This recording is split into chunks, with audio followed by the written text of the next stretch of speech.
All right. And we are live on Facebook. All right. Just give it a minute here.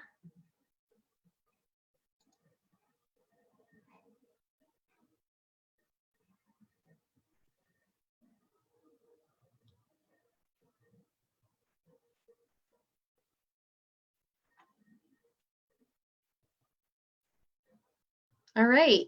Yay, we're live. So good afternoon, Facebook. Happy Military Saves Month and welcome to Midday Money Chat. And we're so excited to finally be able to bring this to you all as we've been planning for this for quite some time and our big day has finally arrived. My name is Angela Caban and I'm the Military Saves Director and I'm also your host. I'm a military spouse based out of New Jersey, and I'd like to introduce to you our co-host, Lila Quintaliani. Lila.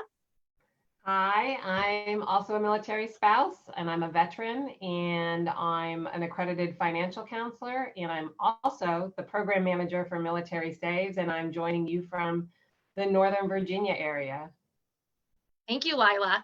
So before we introduce our guest today, I do want to thank you for watching this live, or if you're watching this after the fact, either way, we're so happy that you've made the time to be here. And I know that we're all facing some very stressful and uncertain times due to the current COVID-19 pandemic. So we just want you to know that we are here to help you navigate resources. We have a COVID-19 savings resource page over on militarysaves.org that has a complete list of resources and content for military families to help during this difficult time. This list is being updated frequently as things are changing, and we will be addressing the current financial well-being of our military families during this segment weekly. So if you have any questions, any comments, please be sure to leave them in the comments below, or feel free to send us an email over at info@militarysaves.org if we didn't have the opportunity to get to your question today. So a little bit about what this event is. This is our kickoff event where we will be discussing various money topics that center around our weekly themes. And those weekly themes, obviously this is week one, it's our kickoff for Military Saves Month, and our theme is saving automatically. Week two will be save to retire. Week three will be save for the unexpected. And week four will be save with a plan. And last but not least is week five, which will be saved by paying down debt. And we will definitely get into those topics and what they mean in a little bit here, and having some really great chats, and each week bringing on some subject matter experts and some really amazing guests. So before we do get to introductions, we'll get to that, I promise, soon. For today's chat, I do want to explain a little bit about what Military Saves is and what Military Saves Month is. And if you've been around with us for quite some time, this is kind of like our boilerplate here. Military Saves has been around since 2005, and we officially launched Military Saves Week in 2008. And this year is the first year that we have expanded the campaign to an entire month in order to align with Financial Capability Month. We are a nonprofit and a component of America Saves. We are a participant in DoD's Financial Readiness Network. And what Military Saves does is we motivate, we support, and we encourage military families to save money, reduce debt, and build wealth. And we do that by using the principles of behavioral economics and social marketing to help change the savings behaviors and to motivate action. And we say this a lot, it's start small, think big, because no amount is too little in order to start. And we really do take a realistic look and approach at what motivates us all in the current life cycle that we're in.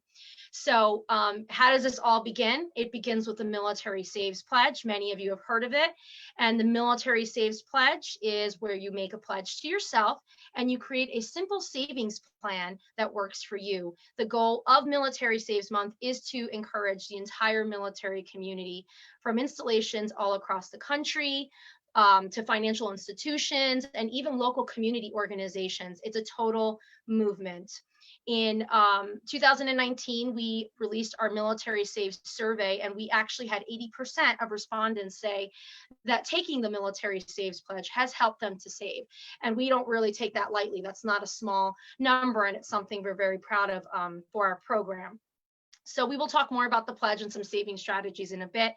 But just be sure to check out militarysaves.org and get started by taking the pledge, or you can take the pledge via your mobile device and by texting military saves to 877-877. And again, all this information is on militarysaves.org, and we'll have the links below for you to click through. That way you don't have to jot this down quickly. So let's get started and let's get our guests introduced. Lila, I'm going to hush up for a minute over here, and I'll let you introduce our fantastic panelists. Okay, so we have Attiyya Ingram, and she is an accredited financial counselor with a degree in accounting and a graduate certificate in financial planning. She's married to an active duty Marine, and she provides counseling to service members and their families through a government contractor. She's also the owner of Ingram Financial Management. And then we also have Kate Horrell. Kate is a wife, a mom, a military spouse, and a self-pronounced personal finance geek. She's the founder and editor of a personal finance column, Paycheck Chronicles, on military.com for over 9 years. She's been featured in publications such as The Motley Fool and BBC. She does individual financial coaching and public speaking through her website, katehorrell.com, where she features information regarding military pay and benefits, general personal finance, and super good deals. Welcome, ladies. We are so excited to have you here. I personally have known Kate for quite some time now, and Attiyya, I had the pleasure of meeting you at a military financial counselor roundtable that we recently hosted over the summer in Washington, D.C. So it's so awesome to have you here. You definitely have a wealth of knowledge that I'm sure is going to make for some great conversation today. So let's jump right into it. It's week 1 and it's saving automatically. And of course, we're going to try and tie in and address how to do so during a crisis, because again, we know that's something that's currently happening. So to start us off, something that I hear, and I'm sure you ladies are hearing a lot lately, is the process of saving automatically. It's the set it and forget it. This makes people nervous. Why do you think that is? Attiyya, did you want to start that? Yeah, absolutely. And thanks again for having me, ladies. It's great to see you. I think one of the main reasons people get nervous about setting it and forgetting it is that they think they're going to need it immediately. So it's kind of hard to balance, what is that immediate need for cash flow in case something were to happen, like, as we're all experiencing the situation now, versus, what is that need going to be 10 years from now, 20 years from now? And a lot of us have a hard time seeing ourselves that far into the future, but we can definitely see ourselves tomorrow, what we might need or what bills are going to be there in 30 days. So just trying to find that balance. And it just makes people, I think, a bit nervous, just trying to figure out, well, if I put it somewhere, I can't touch it, that's going to cost me even more money to pull it out. So what is that magic number, so to speak, so that you do save a little bit today, but you're also, prepared for the future, and, and trying to ease those nerves about what that number should be. That's the challenge for all of us. Yeah, I mean, I agree 100%. One thing too that we found that was very interesting from our 2019 Military Save Saver survey was that respondents, we asked them how they like to save. So we got a fairly even breakdown between a very small percentage, which is 4%, indicated that they have never been able to save, which we know is an issue in our community as well. However, 33% say it's manual only. 39% said automatic only, and then 30% said both manual and automatic. So I think a lot of it too, from what I've been hearing, and Kate, please feel free to jump in because I know you've got a lot of knowledge on this as well, is it's almost like that military mentality. It's something you've been doing for so long, and it's really hard to break, that habit. Yeah, It's such an important topic. Sorry, I just completely lost my train of thought. Isn't that a great way to start this off? I would be glad to punt to Attiyya for 30 seconds if she wants to. Yeah, Let me no, review. absolutely. And, Angela, like you mentioned, in our community, military, we're very diligent, right? About the things that we're really good at and the things that we've been told are good for us. So I think what we're doing today is just a great example of how we can remind people to be diligent with the finances too and set it up automatic. So that way you don't even think about it, and we all know when you just don't think about what's happening and then you budget off of what you have after you've set aside that money for savings, then you'll be in a position to get rid of that fear, but then also be prepared under both scenarios, now and in the future. Absolutely. And I think too, people, maybe they don't know what saving automatically is. That's why we definitely like to talk about how to do it. But what are some methods in our community that for service members and their families to save automatically? What is the easiest way to direct them to do so? Kate? Yeah, so service members have kind of a unique opportunity. Civilians sometimes have something similar, but through the allotment method. The allotments are a great way to make money go away before you even see it. And another nice thing about allotments, or many of these other methods that we could talk about, is that they're not permanent. One of the things I tell people all the time is, whether they're putting money in TSP or they're sending it to a separate savings account, is to maybe set it just a little aggressive. And at the end of the first or second month, if you genuinely are scraping the bottom of the barrel to put gas in your car, it's super easy to hop into MyPay and get that changed within 30 days. So it's not like you're locking yourself into a year or 5 years of making that change. And so it's a good way to see maybe how you can stretch yourself. Another good way is to just have an electronic funds transfer. We are pretty heavily on allotments at the moment just because they're so simple, but at different points in time, we've had EFTs that come out on the 1st and 15th of the month and go into separate savings accounts. Or there's all these cool digital apps now, and they all have their pros and cons. But I think the most important thing is to understand that what works for me might not work for you. And that doesn't mean there's anything wrong with you or your system. As long as your system is working for you, then your system is great. And maybe it's some trial and error. Maybe you try one of these digital apps and that's just not really, it's not floating your boat. And you go, okay, fine, that didn't work. What else can we try? That's a great point, Kate, because I think it's really important to emphasize that it's not one size fits all. It's kind of like spending plans and budgets often get compared to diets and like what might work, like some people like the keto diet, or some people just, eat grapefruit and drink vinegar and whatever works for them, but it may not work for you. And sometimes you have to try a couple different ways of saving before you find one that works for your lifestyle.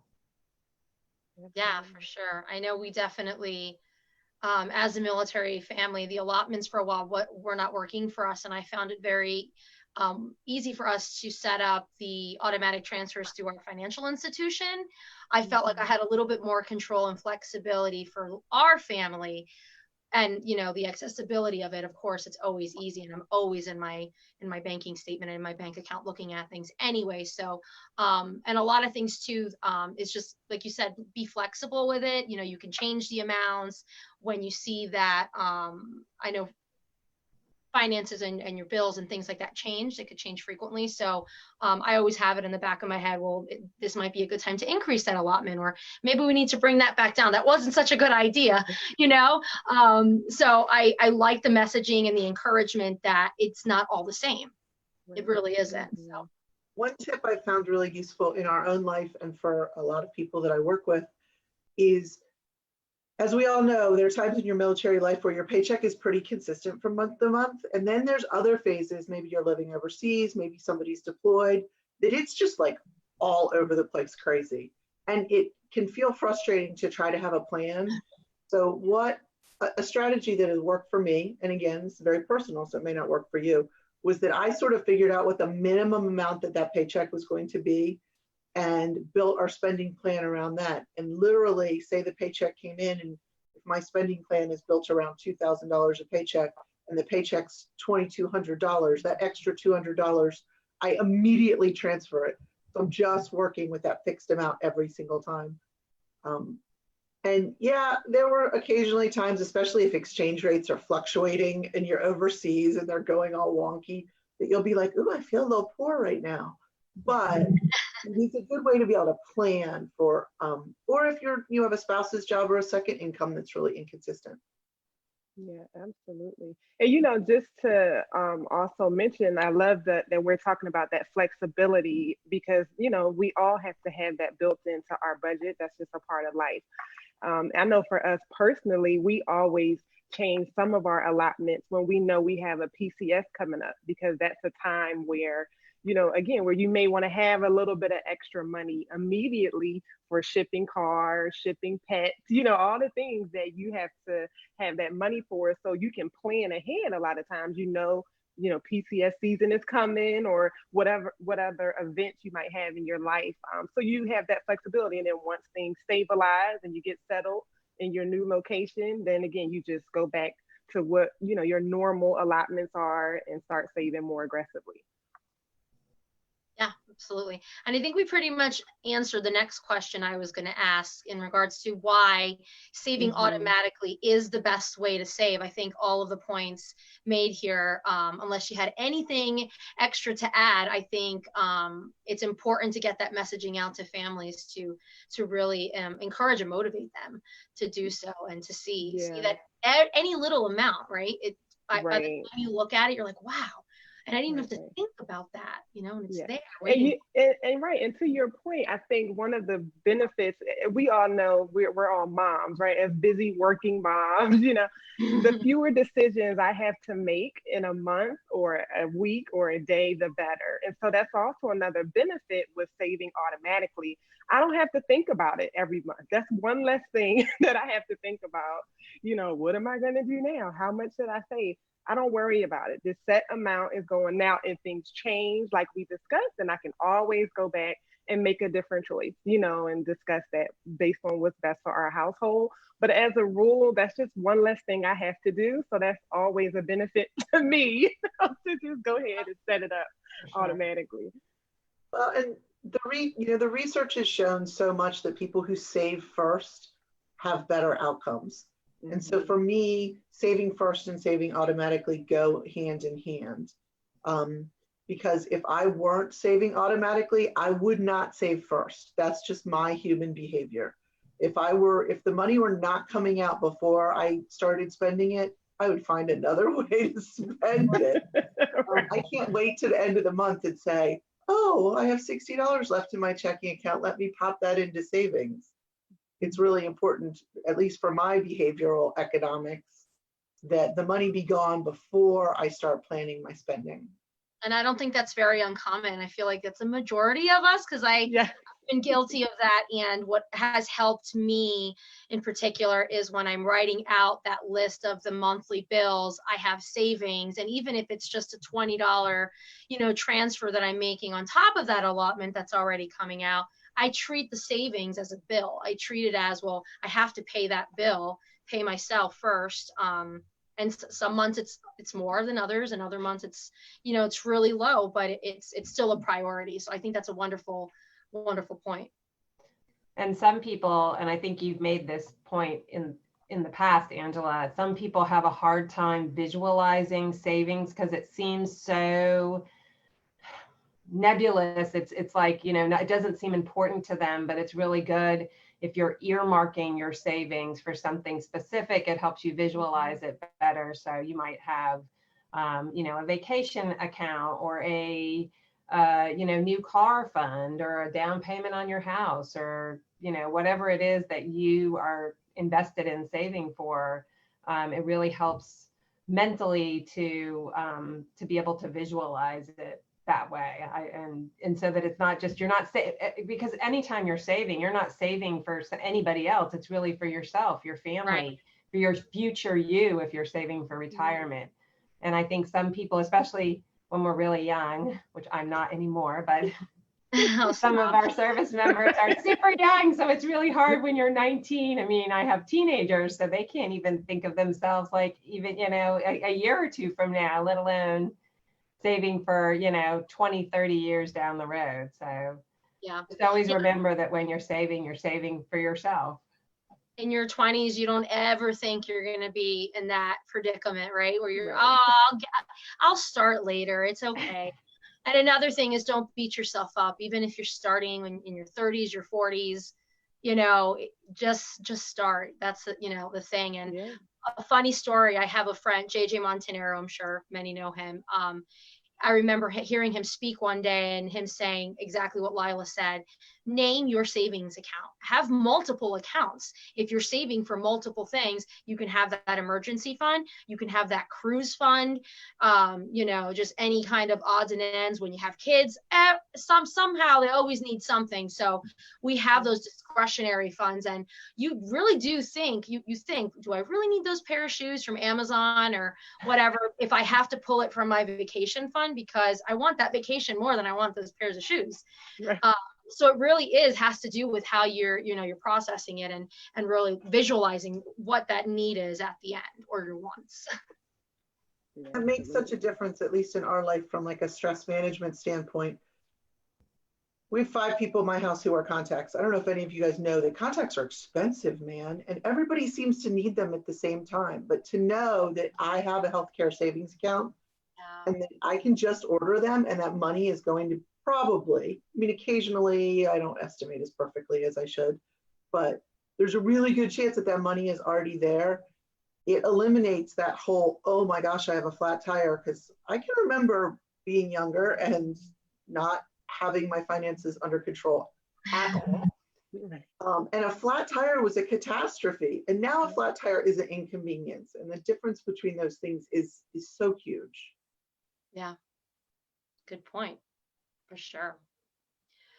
So keeping on the same topic, and I had mentioned it briefly in the beginning of this chat, when someone comes to you and says, well, I don't have enough money to put into savings, I can't even spare $10 a paycheck, $20 a paycheck, whatever that amount is, what are some ways to throw some money into savings? And I know there's like tons of different options, but like for instance, like your tax refund.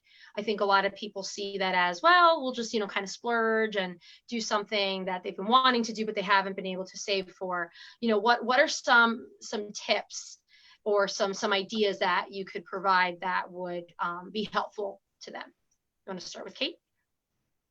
Sure, I was going to let Attiyya go. I think the first step is always to figure out where your money's going right now.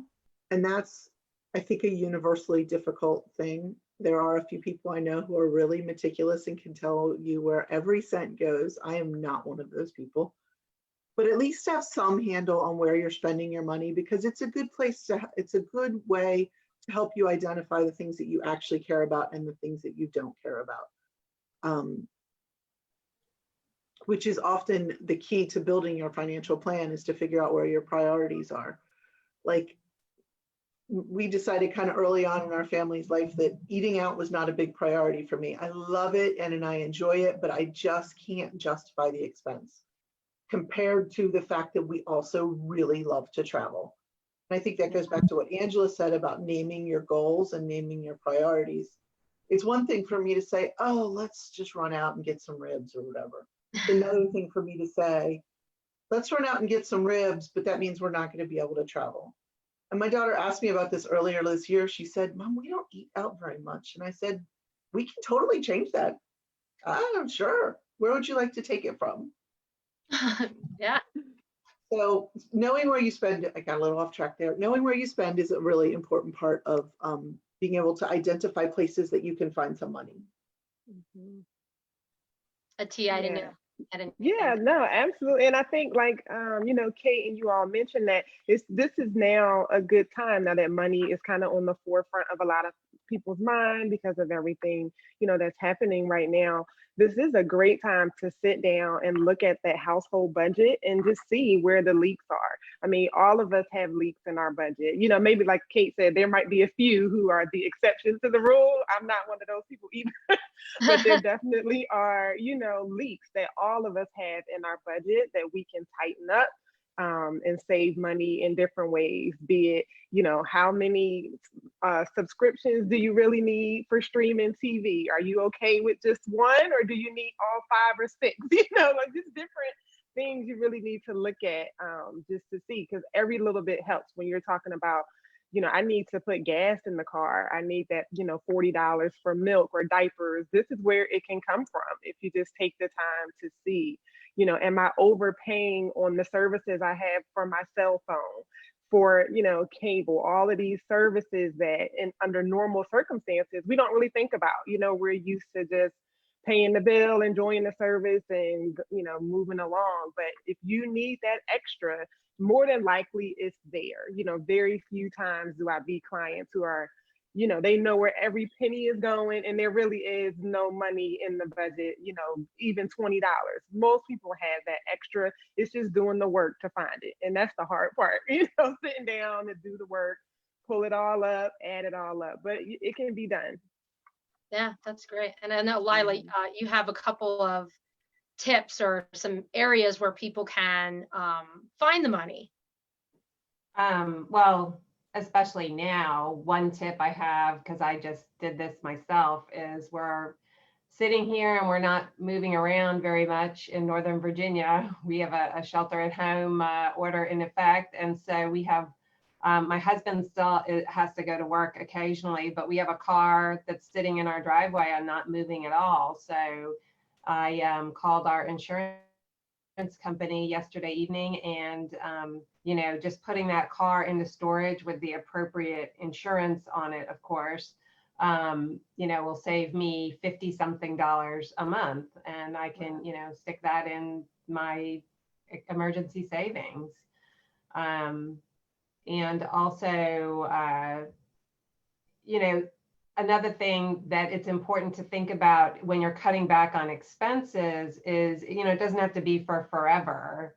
So like maybe right now, and my leak in my budget is usually, we don't eat out a lot either, Kate, because we also love to travel.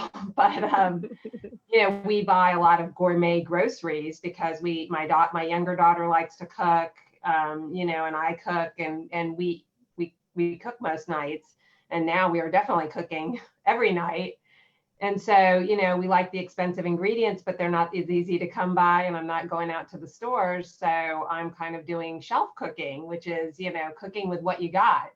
And I know, that's not my choice forever. And, I'm using brands that I don't like maybe, or, doing without, but it's not forever, but I'm cutting back because I'm not, popping down to the store and every couple days and buying some sort of gourmet ingredient.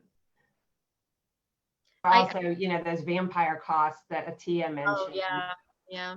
That are just kind of those subscriptions that are hanging around that you never assessed, before you didn't pay attention, and they came out automatically. They're on automatic renewal. My husband has a few of those. So, it's time to look at your credit card statements or your debit, card statements, and see if you've got anything like that. I'm not suggesting, because we had a little bit of a pre-discussion on this, there's a lot of businesses that we want to support during this crisis, and I'm not suggesting you cancel something you really care about. For example, like my daughter's tennis lessons, we're actually still paying for them, and they've told us that they will make it up after, the crisis. So I want to support businesses, but by the same token, we've had things, like I said, accidentally renew that weren't intended to renew, or things that we truly don't use. Then, you have to just assess where you want to cut back on, but just know it may not be for forever. Maybe you just need to hunker down right now and tighten your budget a bit, but later on, you may be able to change your spending priorities to include that again. Right, absolutely. And it That's kind a of does really- tie back to what you were saying. So, sorry, Kate, go ahead. You're fine, you go ahead. Well, I was just going to say, it kind of ties back into what Kate and Attiyya were saying about be flexible. That it's not going to, like, you have this list of all of these things, and be flexible, and it's not going to be like this forever. So I think that's important to convey. And touching back on those live streaming services, a lot, I mean, if you have all of them, if you look at the numbers and you do the numbers, even though it's just $12.99 a month for this one, $7.99 a month for that one, that's almost as expensive as cable, you know, when you're looking at it. So it's, although I don't know if we should recommend cutting all the live streaming services now, we're stuck at home, but it's a wonderful opportunity to really just look and say, you know, am I really using this? Maybe when things go back to normal, we can, you know, reinstate that, but all wonderful tips that I think, and then all of those, again, going back to start small, think big, it adds up, you know, even if it's a very small amount, if it's a $5, you know, deposit, a paycheck, or even a month, you know, that definitely, you can see a bigger picture of that. The Kate? one tip that I learned really recently, you know, they make those jokes about how old were you when you learned blank, and the answer is I learned it today, is that when you're building your spending plan and you're putting everything in there, maybe err a little high on some expenses so that you don't go over all the time. And an example might be food. Like maybe you really think your family's food budget could be 400, like, oh, you're so gung-ho, you're making this spending plan and you're like, we're only gonna spend $350 on food every month and we're not gonna have any entertainment. And that is not a realistic situation for, Right. I mean, that's realistic for you, but maybe it's not. But my friend's theory is you budget generously and you spend frugally. So that she would rather put $400 in that food budget and only spend $350 than put $350 in her food budget and spend $400. And I think that that's a really, it's hard when you're trying to make a spending plan that has a finite number of resources in it, but you're increasing your chances of success. And sometimes I can give you a little extra room for savings, because if you've budgeted the $400 for food and you only spend $350, maybe at the end of the month, that extra $50 can get scraped back off into your savings account. So it took me a little while to get my mind around it, but I think she's right on about maybe budgeting a little high is a better plan rather than, which is the opposite of, I think, what most people's instincts is. Your instinct is to build this really tight budget and you're going to really stick to it. But the reality of the situation doesn't always work out that way. And then they beat themselves up when they go over, right? Right. I actually really like that idea. It almost sounds like a little money, like a money saving challenge. If you're budgeted for a certain amount, how low can we go, right? Like, what can you do? And I don't know about you guys, but I've noticed that with everything that's happening now, I'm being very mindful of the amount of things that we use. And I think that I'm going to personally take these lessons and keep on with them. It doesn't matter, you know, how much longer this goes on to. We're definitely, you know, mindful that we have to make things stretch. And I think that's a wonderful, you know, message to many families who use a lot of, you know, things, or throw things out, or let things spoil, like the produce drawer, that sometimes you forget things are in there. And yeah, we talk about shelf cooking, but actually what I've found is I'm doing, like, I don't know, shelf living, because normally I have I have a face wash that I had bought that I didn't like. And normally I would just go out, you know, to Target or wherever. I would just get a new one, but I'm not going out shopping these days. So I'm using up all the things that have been in my bathroom, cabinet there that I didn't really like. It would have, under normal circumstances, probably tossed and gotten a new one. I'm using them all up. So I'm definitely cutting back on a lot of things that I just wouldn't have even thought about before. Yeah. Also, and I really need to do this, I've been thinking about it for 2 days, but I think it's a good time also to help your family. At least in my family, like, I have no idea how much laundry soap people are using when they do their laundry. And I've been thinking for years to say, no, this is how much you're supposed to use. I think it's become significantly more important to me. Family, like, I have no idea how much laundry soap people are using when they do their laundry. And you guys getting that reverb? Yeah, a little bit. It Oh, came. sorry about that. I just That's fixed okay. it. Go ahead. You're fine. I mean, it wouldn't be alive without a little glitch, right? Right, right. Well, Kate, you need to switch to the pods. That's the way to fix that. Press them in my washing machine. I don't think that they're Oh, the best choice. they won't work well. I think that that little film is bad for the insides, but that's just me. Yeah. Well, I have, Sorry, Lila. I was just going to mention real quick, since we're talking about soap, my kids did say instead of 2 pumps for when they take a bath, they're using 1 pump. And I said, well, thank you. Because they don't want to run out of soap. I was just going to say that a lot of times it's like one of those things where they have the lines on the cup, but they don't match up with the ounces that the laundry soap suggests you use. So Right. I have in the past, taken a Sharpie and marked off, but usually I'm the one doing the laundry anyway, because my kids just they can do it. They're capable of doing it. And occasionally I make them do it, but I don't like how it comes out when they do it. So, but yeah, I have put a Sharpie like under at the correct line, because they would just fill up the cup, and that is definitely not good for the washing machine or the amount that we're using. So, and laundry soap is precious right now. Mm-hmm. Yeah, for sure. So what about these checks that people are going to get? Yeah. So, and again, something that's so very important to think about with this current, pandemic and that we're in. I mean, what are some ways that military families can best can use the stimulus check? Yeah, well, the stimulus, as you all are well aware by now, that's $1,200 per taxpayer, $500 per dependent 16 and under. So for a lot of people who meet the income requirements, this is a nice surprise. It is tax-free money. You will not have to pay it back. So number one, make sure you filed your taxes for 2019 or 18, because that's what the IRS will be looking at to determine how much of this advance credit you get. But yeah, it's just a great opportunity. If you are fortunate enough, like a lot of us in the military community during this crisis have not had to worry about payday. It's still the 1st and the 15th. BAH is still being paid. So that's a great benefit to a lot of us, that we don't have a lot of those same stressors as far as that goes. So if you don't need that stimulus money right away to take care of what we call our 4 walls, your rent, food, electricity, transportation, then you can use that to start a savings account, because that's money you didn't know you were going to get before last week. It just came out. So this is a great opportunity to set that money aside for later, and just kind of what we're talking about now. From there, just start to automate from that point and let that be the boost that you need to get started. Yeah, great point.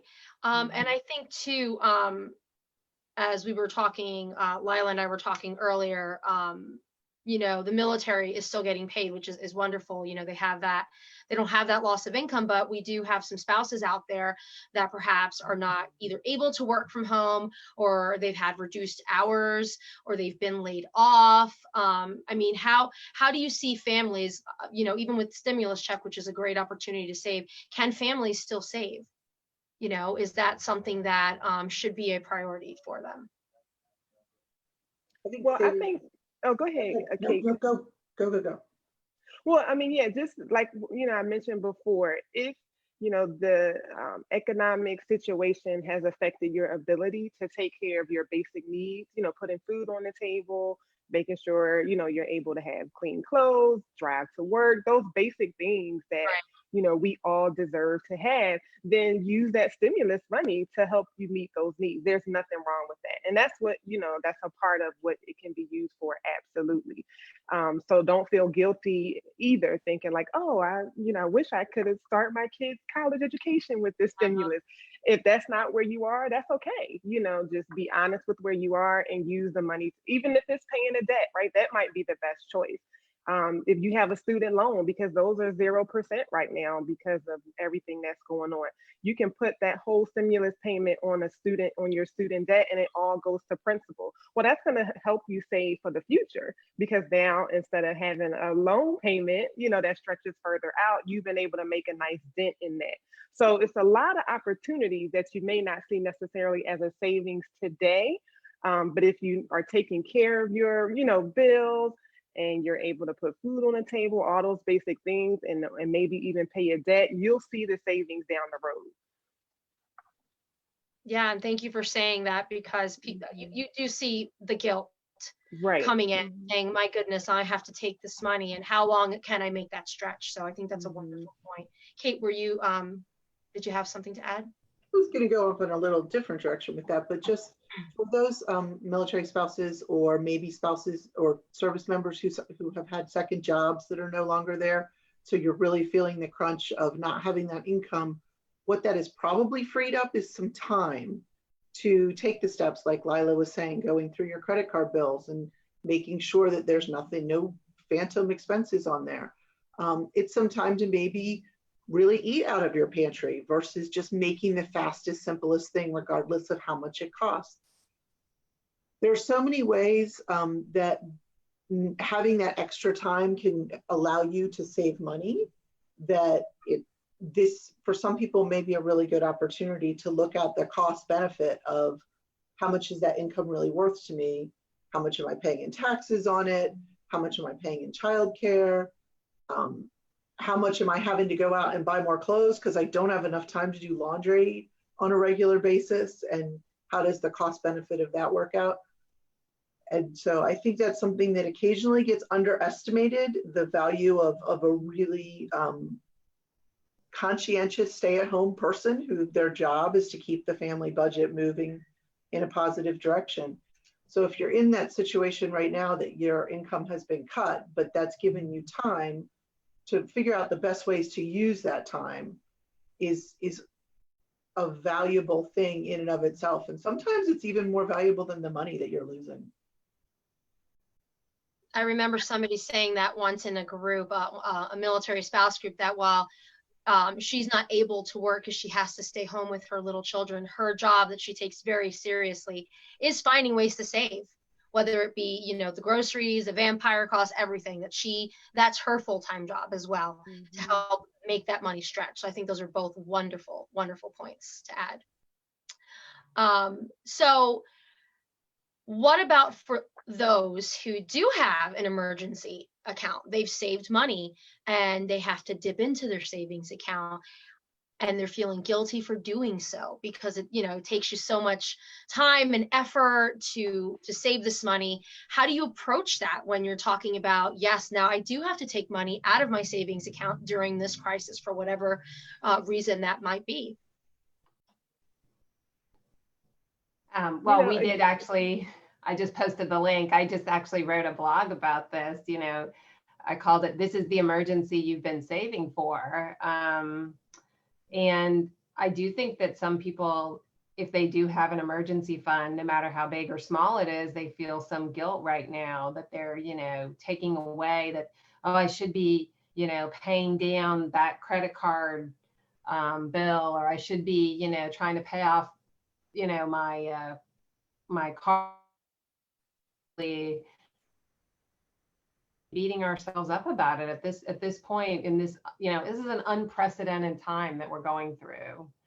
And I think that if you have a fund and you need to dip into it, then it's fine. You need to give yourself the grace to go ahead and spend what you need. I like how Attiyya puts it on those four walls. If you need, money to, because groceries, some of the costs have gone up and everything. If you need more money right now to get groceries, that's important. That's not a want, that's a need. If you need diapers and they're, being sold at a premium, don't beat yourself up. If you can only pay the minimum on your credit card, but you can keep your baby in diapers and your family with food and, shelter and electricity and all the rest of that, then that's what an emergency fund is for. So yeah, most definitely. Ladies, did you have anything to add to that topic? Yeah, absolutely. I think, like Lila mentioned, just when you, work hard to build that emergency fund, it's hard, right? To just see that number go down, but just keeping in mind of the why, right? We talk a lot about that in the military community. Just, what is the why behind it? So the why behind why you started that emergency fund was so that in times like this, you don't have to be stressed about taking care of your family. You can eliminate there, like we said earlier, there's enough things you're gonna stress about throughout the day, right? Right. Whether, did you educate your kids the right way now that we're all homeschooling, and did you do this or that? We got a lot going on right now, but what we don't want to have to stress about is, how are we going to put food on the table and all those basic things. And the emergency fund has allowed you to do that if you have that in place. So don't feel guilty about that. And then once we recover, and we will, then you'll be able to build that fund back up. And then, a lot of people have an emergency fund for the emergency fund, right? I'm one of those people who have like the emergency fund, because when you live a little bit of life, you know how sometimes they'll multiply really quickly. Yeah. And that's okay. And you just build it back up. You determine what's emergent to you. Like Kate mentioned earlier in the program, was just, a lot of what is even an emergency is just a matter of perspective, right? When you don't have money, everything is an emergency. But when you have that fund, you really assess like, well, is this really an emergency, or can I eat from the pantry? Is it an emergency that I can't go, to the grocery store I really want to go to? Or, so it begins to alter how you process and make the choices you make behind that, which is a good thing. Well, I think Attiyya hit on what I think may be the best way for people to not stress out about it, is to focus on the fact that they've saved that money once. Therefore, they know that they have the skills that are required to do it again. And again, Attiyya said, we're not going to be in this situation forever. Who knows how long it's going to be? But if you can do it once, you can do it again. You've already built that skill set and you're not going to lose it. That's a fantastic point. Yeah. Again, it's all about the positivity and the encouragement too. I think we need a little bit of that during this time. So yeah, so ladies, this has been a fantastic conversation. We hit on some really important topics that I think definitely need to be heard, and not just in our military community, but in our communities, as a whole. So I am so grateful for you both joining us today. Thank you so very much. I know your time is very valuable. And I just want to say thank you for Lila for co-hosting with me today as well. We are excited to be joining you all here next Wednesday, April 9th at 12 p.m. And we're going to be having another Midday Money Chat where we're going to be discussing retirement savings, another very important topic here in our military community, as well as now during the current crisis that we're all a part of. And just a really fun little announcement. Lila's going to post a link in the chat here in a moment.